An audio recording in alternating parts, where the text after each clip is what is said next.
January 26, 1943. The Pacific Ocean, 270 miles north of Dutch New Guinea. Lieutenant Commander Dudley "Mush" Morton stands in the conning tower of USS Wahoo, watching through his periscope as a Japanese convoy cuts through the waves. 8 ships, thousands of tons of war material, troops heading to reinforce Japanese positions. Every submarine captain in the Pacific has been trained for this moment. The protocol is clear. Stay deep. Stay hidden. Fire torpedoes from a distance. Dive immediately. Morton surfaces his submarine. His crew thinks he's lost his mind. The enemy destroyers can see them now. Every gun in the convoy swings toward Wahoo. Shells splash around the submarine's hull. Morton stands on the open bridge, seawater spraying his face, and calls out targets. Fire 1, fire 2. For the next 14 hours, Wahoo fights on the surface, torpedoes and deck guns blazing. Morton chases down freighters like a destroyer hunting U-boats. When the battle ends, 2 enemy ships are at the bottom of the Pacific. The convoy scatters in panic. Back at Pearl Harbor, Admirals stare at Morton's patrol report in disbelief. Submarines don't fight on the surface. It's suicide. It's against every tactical manual. The Mark 14-4 torpedo has a documented 50% failure rate. That's why captains fire from distance, submerged with careful calculations. Surface attacks expose your crew to every enemy weapon. What Morton doesn't know, what none of them know, is that within 8 months, Wahoo will be at the bottom of La Perouse Strait. All 79 crew members dead. The most successful submarine patrol commander in the Pacific, gone.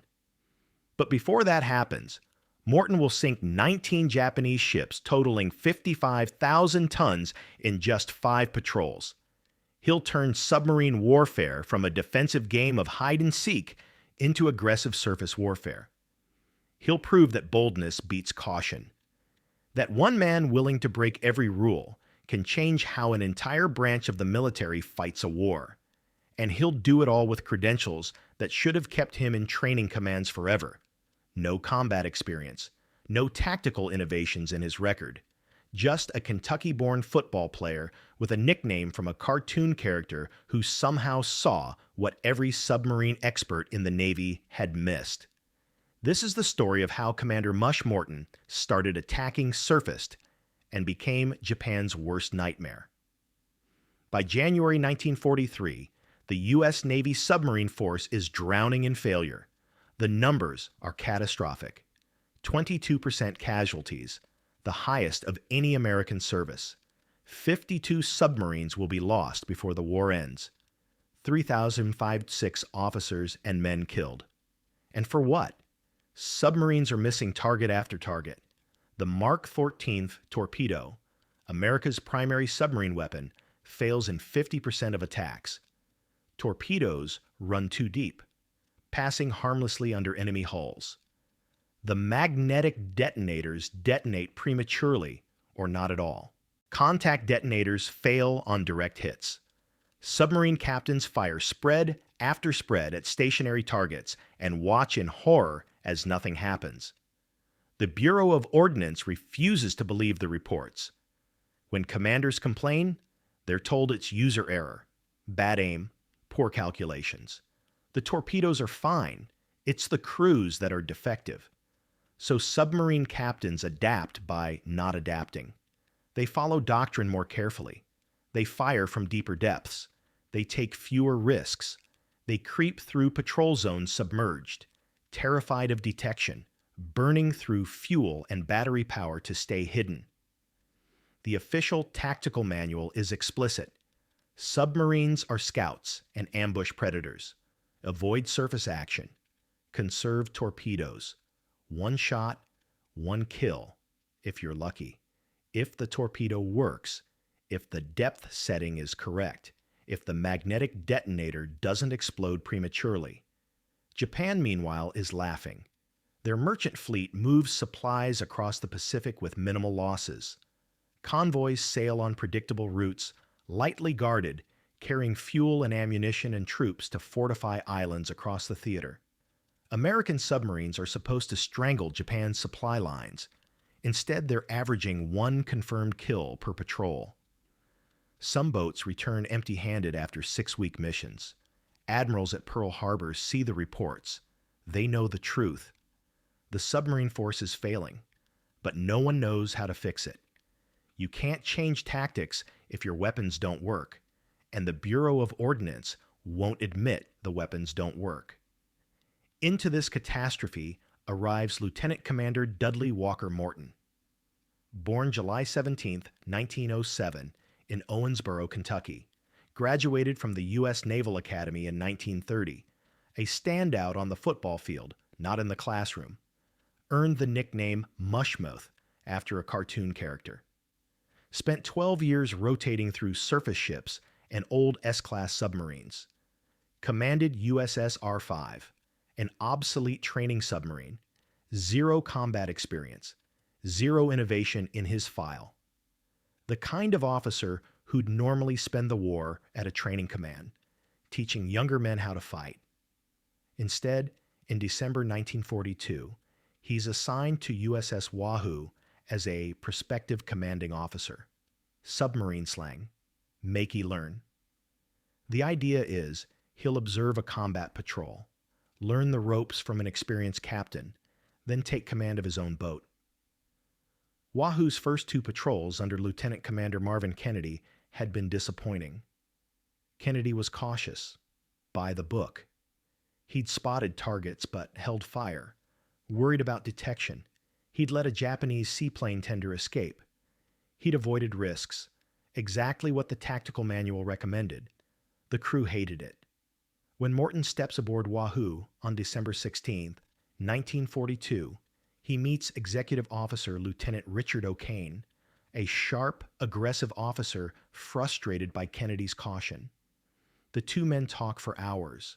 Morton listens to O'Kane's complaints, the wasted opportunities, the enemy ships that got away, the crew's demoralization, and Morton makes a promise. If he takes command of Wahoo, things will change. No more hiding, no more wasted patrols. They'll hunt Japanese ships like wolves stalking prey. January 16, 1943, Morton officially takes command of Wahoo. The boat departs Pearl Harbor on her 3rd war patrol. Destination: Wewak Harbor, New Guinea.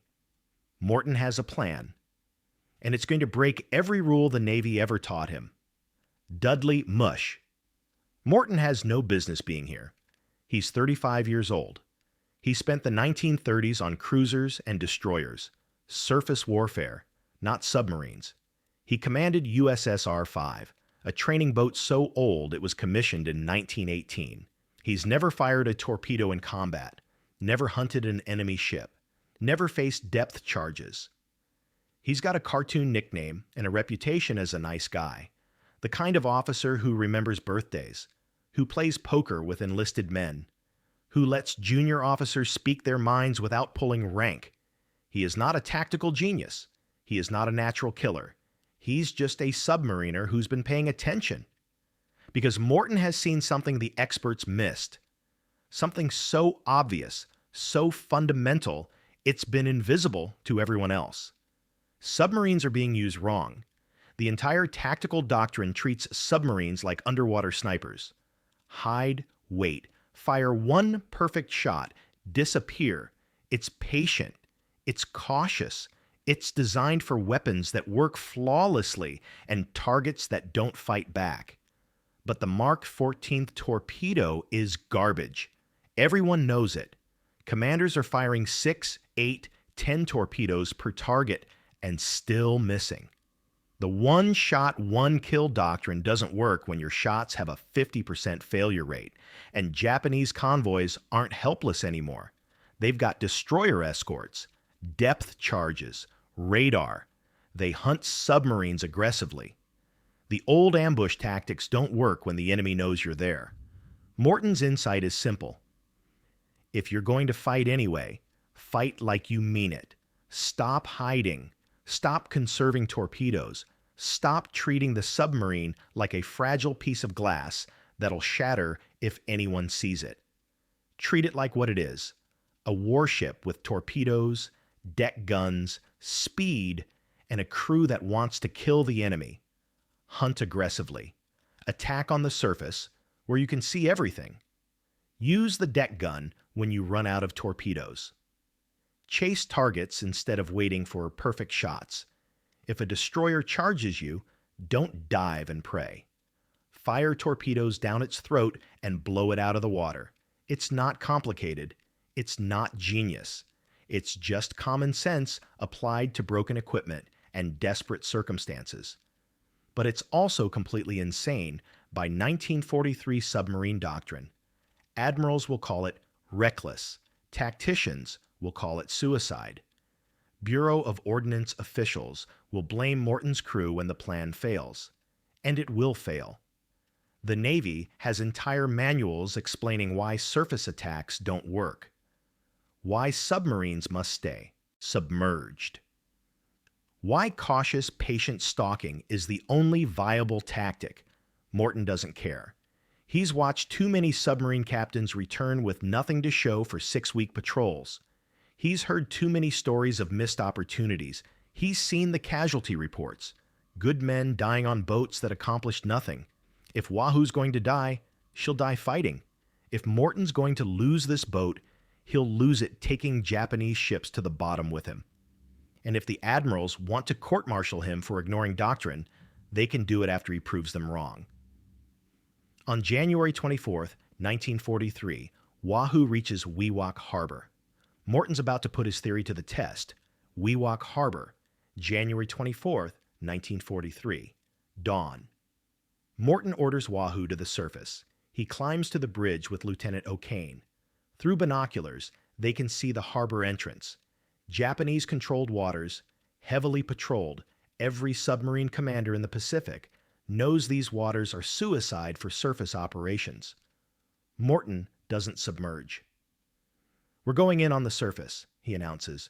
"Dick, you're on the periscope. I'm up here where I can see the whole battlefield." The crew stares at each other. O'Kane later writes that he thought Morton had lost his mind. You don't give periscope duty to the executive officer. That's the captain's job. And you don't run surface attacks in daylight. But Morton's already thought it through. Submerged, a captain is blind except for brief periscope glimpses. He's stuck in the conning tower, trying to coordinate attacks with limited information. Meanwhile, the executive officer stands around doing nothing. Morton's reorganization is radical. He'll command from the bridge where he can see everything. O'Kane will handle the periscope and call out targeting data. The captain directs the battle. The XO operates the equipment. 2 brains working in parallel instead of one captain trying to do everything. That morning, they spot a Japanese destroyer. It's every submarine captain's nightmare. Destroyers hunt submarines. They're faster, more maneuverable, armed with depth charges. Standard doctrine: dive deep, run silent, pray they don't find you. Morton charges straight at it. Fire torpedoes, down the throat shot. A down the throat shot is firing torpedoes directly at an oncoming ship, a 0-degree angle of attack. It's considered nearly impossible. The target profile is tiny. Torpedoes that run even slightly off course will miss. And if you miss, the destroyer will be on top of you in seconds. Morton fires 3 torpedoes at 800 yards. The destroyer blows apart. The bow lifts out of the water. The ship breaks in half. 70 seconds after Morton gave the order, the destroyer is gone. Wahoo's crew erupts in cheers, but there's no time to celebrate. Morton spots a convoy, 2 freighters, 1 transport, destroyer escorts, battle stations. We're going after them all. For the next 10 hours, Wahoo fights on the surface. Morton chases down ships like a wolf pack. When he runs low on torpedoes, he orders the deck gun manned. When destroyers counterattack, he fires down their throats and watches them sink. When Japanese captains try to ram Wahoo, Morton outmaneuvers them and puts torpedoes into their hulls. By nightfall, the Buyomaru convoy is destroyed, 2 freighters sunk, 1 transport damaged and abandoned. Japanese sailors in the water watch in horror as this American submarine circles like a shark, hunting survivors who try to board lifeboats. Morton drafts his patrol report. In 10-hour running, gun and torpedo battle destroyed entire convoy of 2 freighters and 1 transport. When Wahoo returns to Pearl Harbor on February 7, 1943, she flies a broom from her periscope mast, the traditional signal for a clean sweep. The admirals read Morton's report in stunned silence. One word keeps appearing in the margins of their notes: impossible. February 1943, Pearl Harbor Submarine Base, conference room.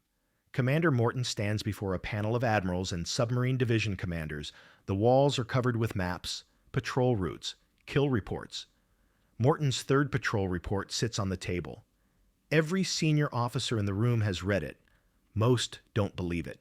Admiral Charles Lockwood, Commander Submarine Force Pacific, speaks first. Commander Morton, your report claims you sank 2 destroyers, 2 freighters, and 1 transport in a single patrol. You report spending most of your patrol on the surface, in daylight, in Japanese-controlled waters. That's correct, sir. You engaged in a 14-hour running gun battle on the surface. Yes, sir. You fired torpedoes at a charging destroyer from less than 1,000 yards. 800 yards, sir. Down the throat shot. The room erupts. That is suicide. A division commander slams his hand on the table. Do you understand what you're describing? Surface attacks expose your boat to every weapon the enemy has. 1 lucky shell through your pressure hull and 79 men die. We didn't get hit, sir. You got lucky. Another commander leans forward. Commander, we have tactical manuals written by men who've spent decades studying submarine warfare. Surface attacks were abandoned because they don't work. You're describing World War I tactics. With respect, sir, World War I tactics sank more tonnage than we're sinking now. More shouting. Morton's not backing down. He's describing each engagement in detail. The down-the-throat attack, the deck gun battle, the convoy annihilation, every decision that broke doctrine, every moment his crew should have died but didn't. A staff tactician stands. Commander, even if your report is accurate, and will need to verify your claims through post-war records, you're ignoring the torpedo failure rate. You fired more torpedoes in 1 patrol than most boats. Fire in 3. That's wasteful. Submarines have limited torpedo capacity. Sir, limited torpedoes don't matter if we're not hitting targets. I fired 20 torpedoes. I got hits because I closed to point-blank range. Our doctrine keeps boats at 3,000 yards where the Mark 13th depth-setting problem causes misses. At 800 yards, even a torpedo running deep will hit something. You're compensating for equipment failure by taking unnecessary risks. I'm compensating for equipment failure by actually sinking ships, sir. The room goes silent. It's the thing nobody wants to say out loud. The Mark 14th torpedo is defective. The Bureau of Ordnance won't admit it, so submarine captains are dying trying to make broken weapons work. Morton continues, Sir, our current doctrine produces 1 confirmed kill per patrol. Wahoo sank or damaged 5 ships in 3 weeks. You can call that reckless. You can call that suicide. But the enemy is at the bottom of the Pacific, and my crew came home alive. Admiral Lockwood raises his hand for silence. He's been listening quietly. As Commander Submarine Force Pacific, he's responsible for every boat, every crew, every patrol. He's also been fighting the Bureau of Ordnance for 2 years over the Mark 13 problems. Commander Morton, Lockwood says carefully, you understand that if other captains try these tactics, some of them will die. Sir, captains are dying anyway. We've lost 22% of our submarine force. Most of those boats accomplished nothing before they were sunk. If we're going to lose boats, I'd rather lose them sinking enemy shipping than hiding in patrol zones hoping our torpedoes work." Lockwood nods slowly. He looks at the patrol report again. The confirmed kills, the tonnage, the sheer audacity of what Wahoo accomplished. "Gentlemen," Lockwood says to the room, "Commander Morton's tactics are unorthodox. They violate standing doctrine. But we're losing this submarine war. Our current tactics aren't working. Our torpedoes aren't working. And one captain just proved that aggressive action produces results." He looks directly at Morton.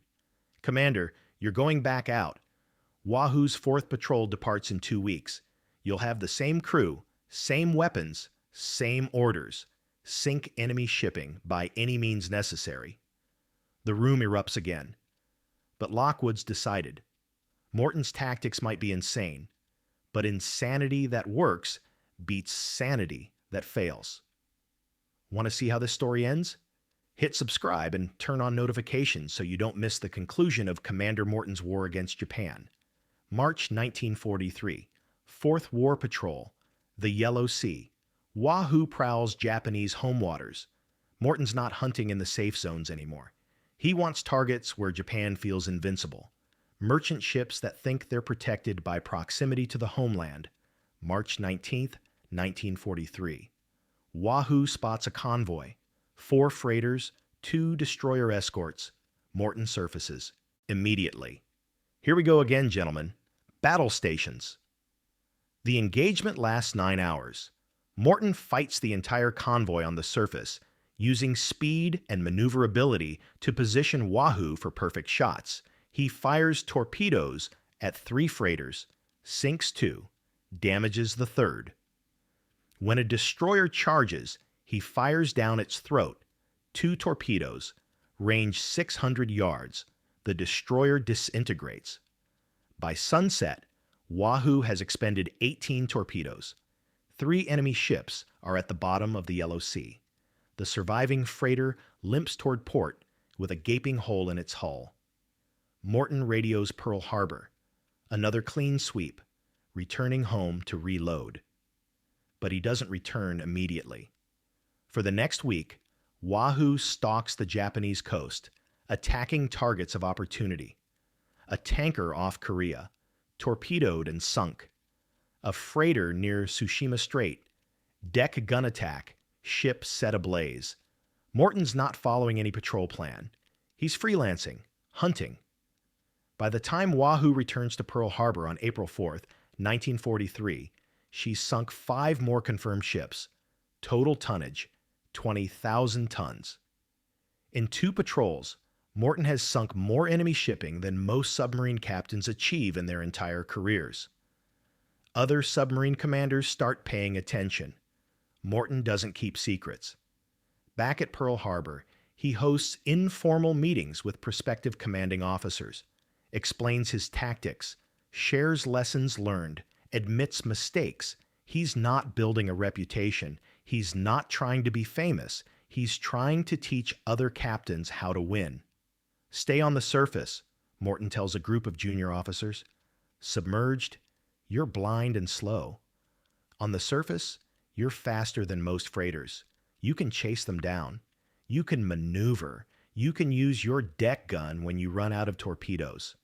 "What about destroyers?" someone asks. "Fight them," Morton grins. "They expect you to dive and hide.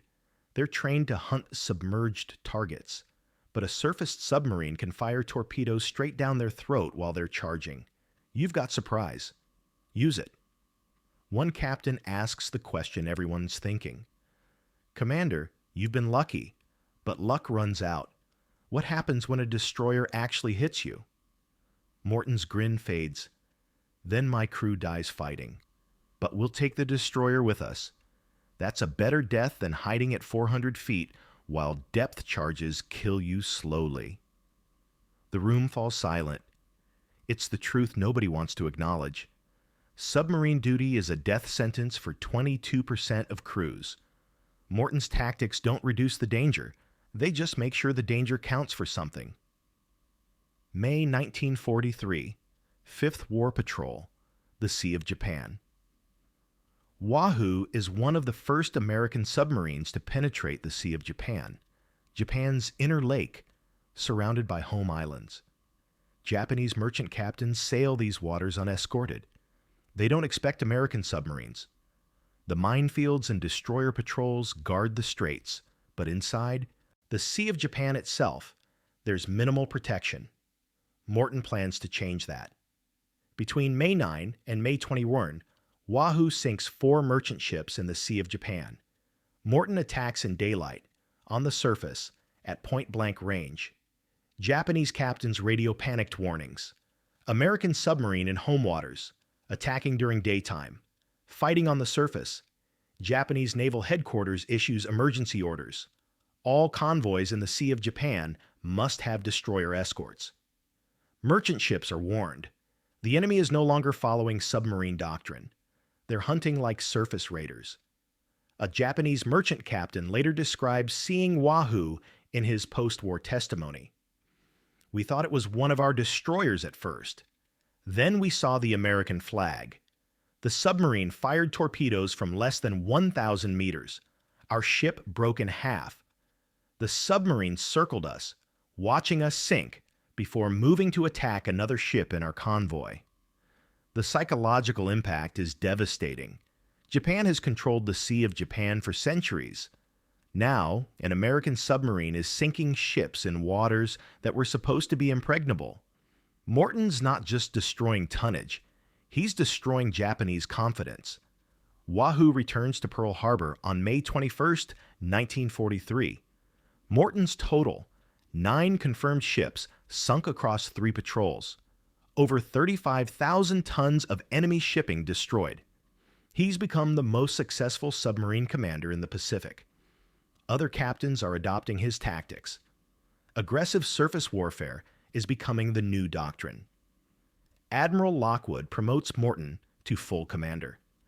He awards him the Navy Cross, then a second Navy Cross, then a third.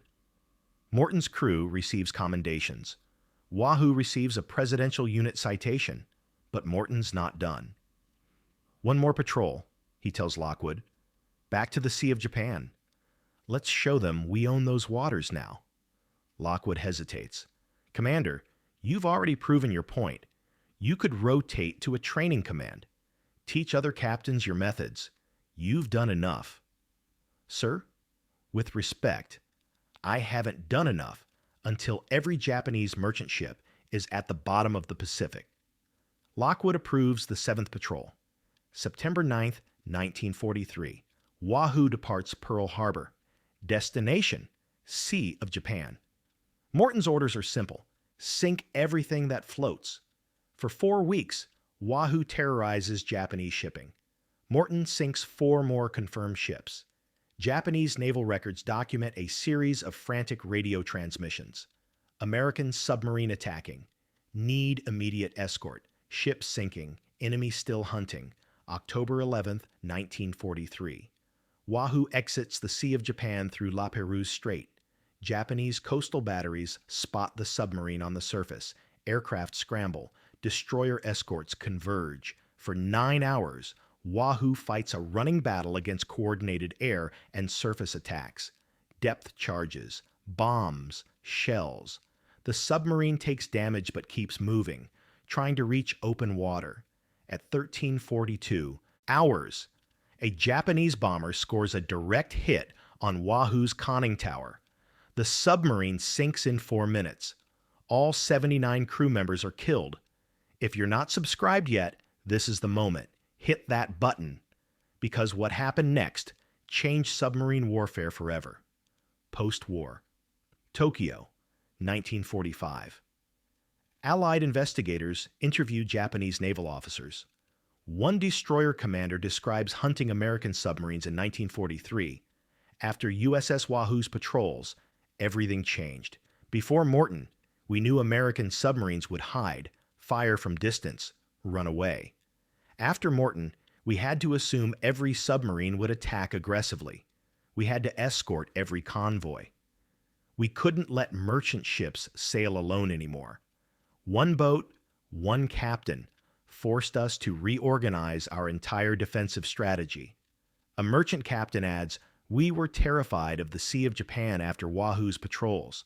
Ships that should have made routine runs refused to sail without destroyer protection. Some captains requested transfers rather than risk Morton's hunting grounds. Even after we learned Wahoo was sunk, we still feared his tactics. We knew other American captains had learned from him." The numbers confirm the impact. In 5 combat patrols, Commander Dudley "Mush" Morton sank 19 enemy ships totaling 55,000 tons. But Morton's real accomplishment wasn't his personal kill count. It was what he proved to the entire submarine force. After Morton's demonstrations, aggressive surface tactics became standard doctrine. Submarine commanders stopped hiding. They hunted convoys like wolf packs. They attacked in daylight. They used deck guns when torpedoes ran out. They charged destroyers instead of diving away. By 1944, American submarines were sinking over 300,000 tons of Japanese shipping per month. By war's end, U.S. submarines accounted for 55% of all Japanese maritime losses, over 1,300 ships sunk. Japan's war machine starved. Oil couldn't reach refineries. Troops couldn't reach battlefronts. Food couldn't reach civilians. The submarine campaign Morton pioneered helped strangle Japan's ability to wage war. Richard O'Kane, Morton's executive officer, took command of USS Tang. Using Morton's tactics, O'Kane became the most successful submarine commander in U.S. history. 33 confirmed ships sunk. He survived the war, received the Medal of Honor, and spent the rest of his life crediting Morton for teaching him how to fight. Decades later, O'Kane wrote, "Mush Morton showed us that submarines could be weapons of aggression, not just stealth. He taught us to fight like we meant it. Every ship I sank, every battle I won using his tactics. He should be remembered as the man who changed submarine warfare." November 18, 2020. The Secretary of the Navy announces that a new Virginia-class nuclear submarine will be named USS Wahoo, SSN 806. The citation reads, "To honor the legacy of USS Wahoo, SS 238, and the crew who revolutionized submarine tactics in World War II, Commander Dudley Walker." Mush Morton never sought fame. He never wrote tactical manuals. He never gave interviews. He just wanted to sink enemy ships and bring his crew home alive. He sank the ships. He proved the tactics worked. He changed how America fought submarine warfare. And on October 11, 1943, he went to the bottom of La Pérouse Strait doing what he believed in, fighting aggressively, refusing to hide, attacking surfaced. Because sometimes the most dangerous thing you can do is exactly what the enemy doesn't expect. And sometimes one captain willing to break all the rules can win a war.